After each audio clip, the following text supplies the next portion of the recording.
Alright, welcome back to the all new lowercase letters with Chuksniki. And like I said, before I start teaching you anything, I'll teach you the major things here. As you can see, the lowercase letters is filled with lots and lots of circles, which are curves. In fact, like, how many of these don't have curve? It's just 1, 2, 3. Apart from these three letters, every other thing here has 4. 1, 2, 3, 4. So every other thing here has curves. And you remember we had to separate straight, angular, and curved.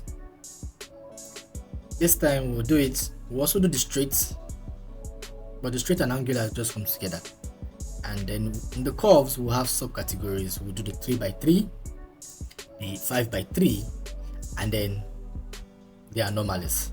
So that will be about straights, curves, straight and angulars. That's one episode. 3x3, that's another episode. I think that will be 1 or 2 episodes because I don't think they are much, depend on their ease. 5x3 is quite much here, so that will be like 1 or 2 episodes. Probably that's at most already 5.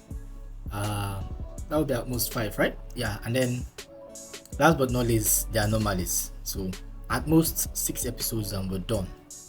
But let's head straight into the first set of things. The first set of things are your grid. Like I said, I was going to teach you exactly how to do your grids. Now, your grids are the one thing that would make or break your font making artwork. It will either make it or destroy it.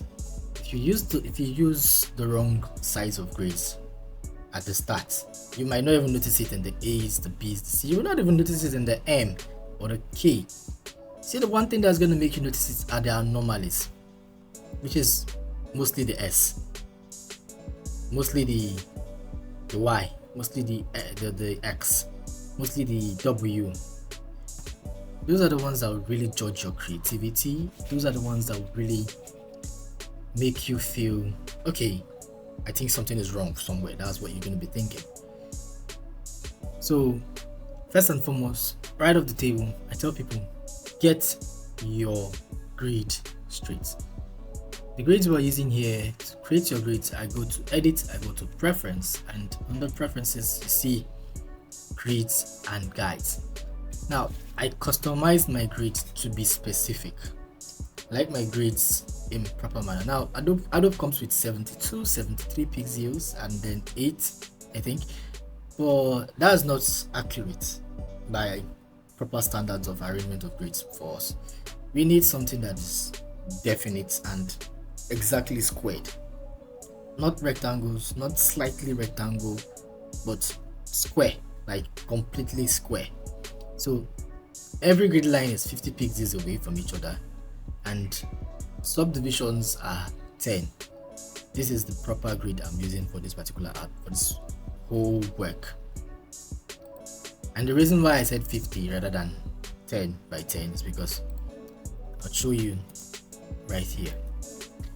If you zoom out and you look at this letter B, let me zoom into just where it's enough. Yeah, this is just where it's enough. So if you look at this is a letter that's really just null. The letter O, right? You can see it's consuming 1, 2, 3, and it's looking like it's 4. But when you slide in a little bit, yeah, this is the proper way it's supposed to be. You see it's 1 big grid, 2 big grid, and 3 big grid. So that's 3, 1, 2, 3, 1, 2, 3. So that's 3 by 3 grids. And same thing goes for 5 grids.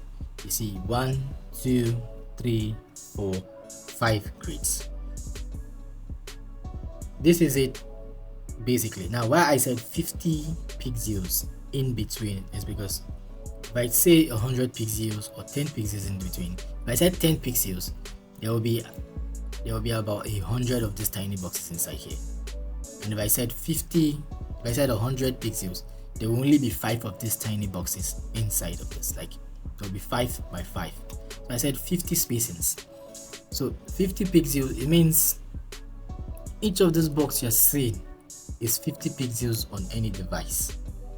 So if you're using, so as not to get confused, if you're using a sketchpad, a notebook, and whatnot, if you look at a graph note, for example, graph sheets, you'd see a lot of these lines, and then you see thicker colored ones and thicker colored ones, and those are usually measured using 5 by 5. If you notice, they're usually measured using 5 by 5.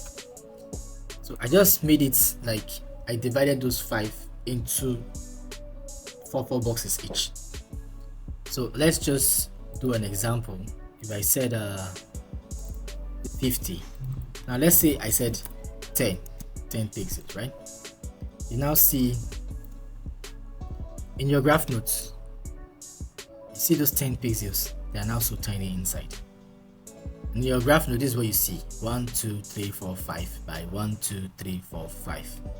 Each of those 5 combine to make one huge pixel.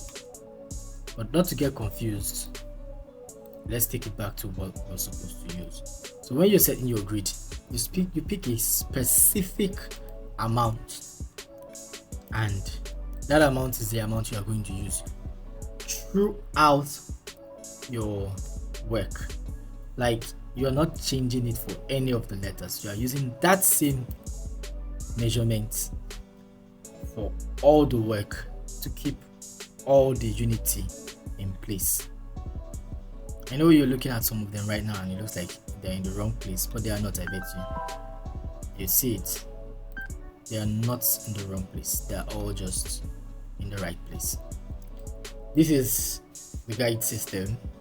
The guide system is all you need is line, as usual, circles to represent your curves, and box. The reason why you don't use triangles, if you're using if you're using your hand, you could use triangles. But a line and a ruler is just fine, and then French curve will do the whole job. So let's dive into creating the actual letters themselves, one after the other, or in groups per se.